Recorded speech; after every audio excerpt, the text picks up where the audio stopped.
Hello everyone, let's go ahead and create this fun mixed media piece. I'm going to be showing you two different tools that I like to use to create some loose line work in my mixed media pieces. I'm also going to give you some tips at the end of how you can make sure that this piece stays permanent because they are mostly water soluble items. So I'm going to show you how to make them permanent in the end.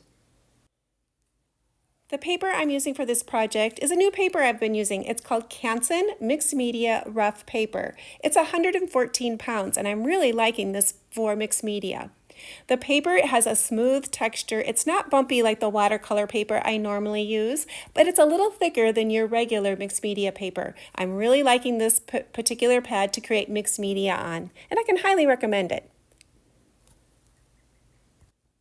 For my butterflies, I did loose style butterflies. I hand drew them all. And for those who would like to have a tracer to create your butterflies, I do have a sketchbook membership. In the sketchbook membership, you do get 3 different sizes. This little size right here is fun for a 5x7 card. The next size up is great for your notebooks or flip books for your watercolor. And there's another size even larger if you want some bigger butterflies to create something fun with that, or even do a large piece of acrylic style painting. I do have this free tracer on my Ko-fi page. I'll have that link down inside of the description if you'd like to go ahead and try out the subscription to see if a line tracer might work the best for you. I'm going to be starting and using some of these small ones, and I'm going to be using some of the larger mid-size ones to create it all on one piece of paper. That's the great thing about the tracers. You can use them in a variety of ways, and you can even change up the art medium that you want, because once it's drawn, you can use anything you like to create the butterflies with. The first tool I wanted to share with you is a really inexpensive pen called a Pilot G2 pen. It's a gel pen, and I'm going to get some very creative black lines, rich dark lines, but I'm going to be able to move them around with water in the end and create some beautiful, almost like an ink quality look to this pen. So I've already traced mine using my tracers. I often do hand drawings once, but then I go ahead and use them over again underneath my tracers. I love using a light box to do this, or you can put them up on a window too. I do have a video on my Ko-fi page, or maybe even my YouTube page, about how to best use a light box to help make the tracing process super easy. I'm going to go around all my little butterflies first with that Pilot G2 pen, and then I'm going to be adding some water to it and creating the magical black lines with this pen. Once I had all of the tracing done, I did take an eraser and erased some of the pencil mark. I did go in a little too early and I did smear some of the black ink, but that doesn't really matter because in the end, I'm going to be adding some water over the top and making those lines come to life anyway, so don't worry about the smearing if it happens to you. To go ahead and make these soft ink lines, I'm going to be using just a regular plain brush, nothing fancy, and just some clear water. And I'm going to use this round brush, a nice pointed end, so I can get in there, go over my details, and I'm going to try to leave some white space inside of that little area. I'm going to be adding watercolor on the top, so I don't want to have too much of that charcoaly ink look underneath because that will affect the watercolor. You can also take some paper towel and dab it over the top to pick up some of the water to stop the overblending process. That's a great trick to do this little process with, is to have a paper towel. That'll be able to control the water just a little bit. You can see how the lines are coming together and just getting that really interesting line work of almost an ink quality. Well, it is kind of ink, I guess, if you think about it. It's just a different style, different than what a pencil would be.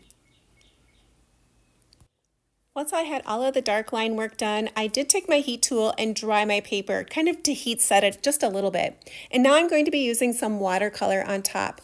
When you're choosing your watercolors, you want to make sure you're using colors that are next to each other and that can blend well. If you use complementary colors like a red and a green together, that's going to make brown. So think about that. You want to use colors that are next to each other on the color wheel. That way, when you put them on in this style of wet colors blending together, you won't end up with mud.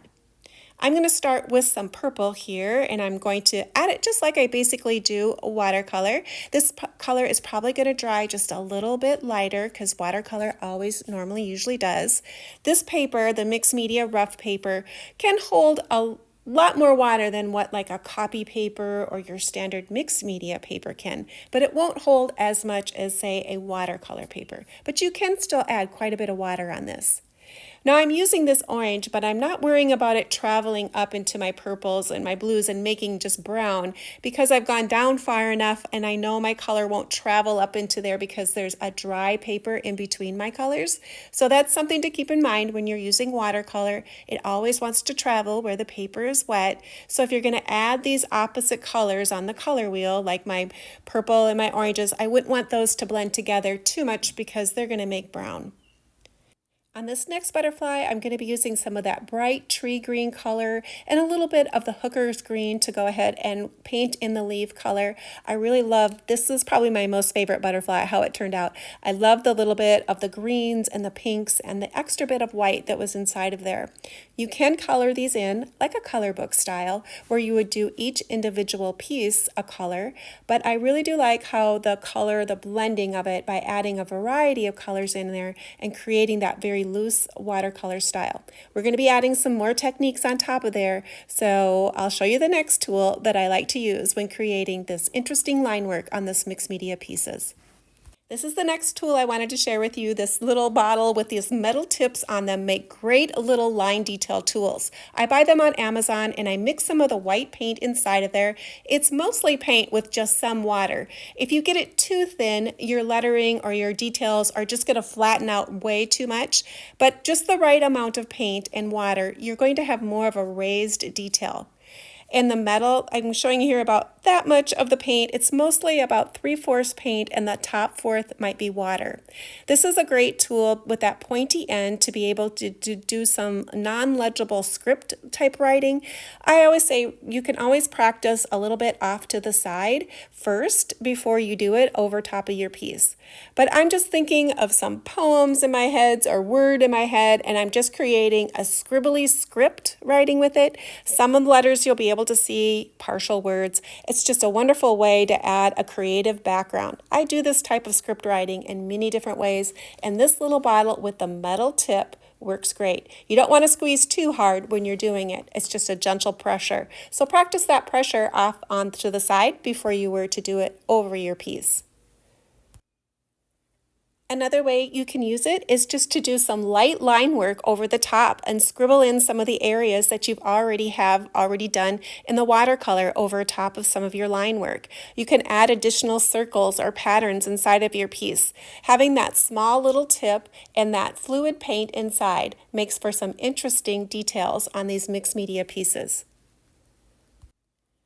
Once I had all the pieces done, I used my little cutter bee scissors, which are a great little sharp scissors to use for doing some fussy cutting. I just simply fussy cut around all of the little butterflies, and I was going to be creating a card and a tag with my pieces.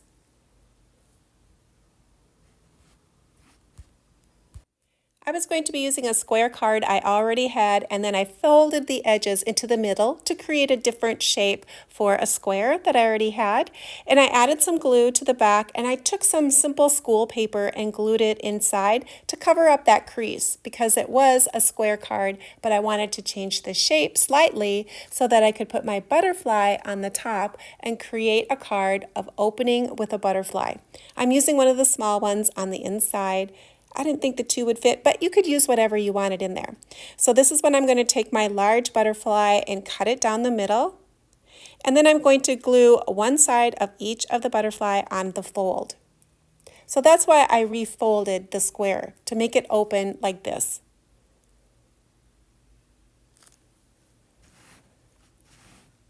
I took the same black Pilot pen, the G2 one, and created a small pattern in the background. I just copied some of the flower images that were on the front of my butterfly. I repeated those in the background, added some water over it, added some watercolor, and created a pretty little background for this card. Now for the final tip, what to use on top to lock all of these water-based items down. Krylon makes a workable fixative that works really well for this process. I also like using the Rust-Oleum varnishes as well. This one says satin, but I prefer using matte on top of a paper product. And this is what they look like all finished. That simple black pen and the bottle with the watered down paint and the metal tip really can make some interesting line work in your mixed media pieces. If you're new to my channel and you like doing art and crafts, come on over and see what I'm doing. I'd love to have more creative friends join me. If you enjoyed this tutorial, here's a couple more videos you might want to check out. Thanks for joining me today, and hopefully you'll come back and see me again, and next time you create right along with me.